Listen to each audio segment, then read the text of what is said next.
Network 3 Delhi. और मध्य प्रदेश का भी रुख कर लेंगे, जहां इंदौर में देर रात कोरोना वायरस के 165 नए मामले सामने आने से इंदौर में कोरोना वायरस के मरीजों की तादाद बढ़कर 1372 हो गई है। मध्य प्रदेश में कोरोना वायरस के मरीजों की मजबूरी तादाद बढ़कर 2338 तक जा पहुंची है। एमपी में कोरोना वायरस से अब तक 117 लोगों की मौत हो चुकी है। एमपी में कोरोना वायरस को शिकस्त देकर अब तक 363 लोग अस्पताल से सेहतयाब भी हो चुके हैं। कोरोना वायरस के मरीजों की बढ़ती तादाद को देखते हुए आज उजाला शिवराज सिंह मध्य प्रदेश इंतजामिया, एसपी, कलेक्टर, आईजी के साथ वीडियो कॉन्फ्रेंसिंग करने वाले हैं। भोपाल में लॉकडाउन के चलते 1 महीने से बंद पड़े BHEL कारखाने को आज फिर से शुरू किया जा रहा है ताकि डूबती मईशत को पटरी पर लाया जा सके। यही नहीं, कोरोना वायरस की जांच रिपोर्ट के आने में हो रही ताखीर पर भी रोड मैप तैयार किया जा रहा है। आपको बताएं कि अभी तक कोरोना वायरस की जांच रिपोर्ट 3 से 9 दिन के अंदर मिलती है।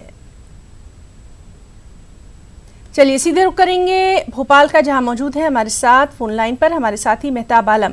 मेहताब, आपसे जानना चाहेंगे, इंदौर जो है वो लगातार खतरनाक सूरत हाल इख्तियार करता जा रहा है, फिर से नए मामले सामने आ रहे हैं और एक साथ इतने सारे मामले सामने आने के बाद इंतजामिया की नींद उड़ी हुई है।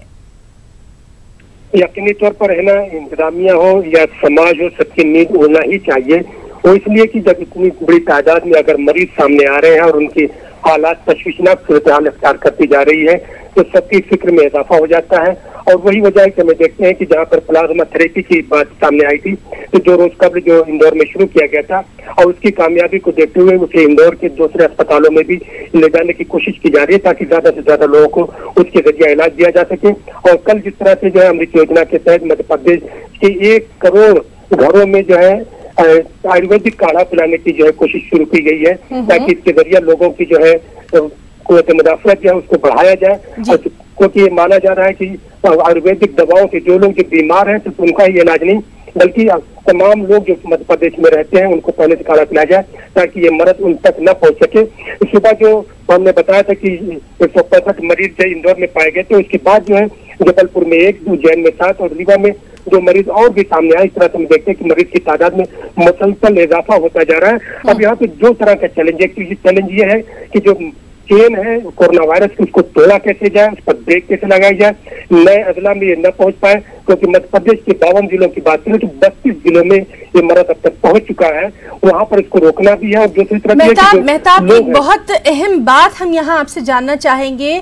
जिस तरह से लगातार हम देख रहे हैं कि प्लाज्मा थेरेपी की बात की जा रही है, प्लाज्मा तरीका इलाज की बात की जा रही है ब्लड डोनेट करने के बाद, इस तरह की क्या कोई बात मध्य प्रदेश में भी सामने आ रही है? देखिए, इंदौर में जैसा कि मैंने कहा कि इंदौर में पहले 2 रोज कबल ही प्लाज्मा थेरेपी जो शुरू की गई, क्योंकि आपको इसको जानना पड़ेगा जब आप ब्लड को डोनेट करते हैं पहले ये होता था कि ब्लड का जो है सिर्फ एक तरीका इस्तेमाल होता था, एक शख्स ने ब्लड को दिया और उस ब्लड को पूरा का पूरा चढ़ा दिया जाता था। लेकिन अब ब्लड में जो है कि उसको 3 हिस्से में अलग अलग तकसीम किया जाता है। प्लाज्मा को अलग निकाला जाता है, आरबी की जो उसका रेड ब्लड जो सेल है उसको अलग किया जाता है। इस तरह से एक यूनिट ब्लड के 3 यूनिट बनाया जाता है और उसमें पेशेंट को जितनी जरूरत होती है उस तरह से उसका इस्तेमाल किया जाता है।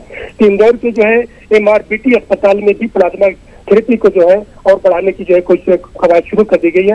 और इसी तरह से भारतीय आयुर्विज्ञान परिषद ने जो है अनुमति की जो इजाजत दे दी है ताकि प्लाज्मा थेरेपी का ट्रायल इंदौर के अरविंदो हॉस्पिटल और दूसरी जगह पे भी शुरू किया जाए। जी मेहताब, तो तमाम तर जानकारी के लिए आपका शुक्रिया अदा करना चाहेंगे। लगातार मध्य प्रदेश के हालात पर हमारी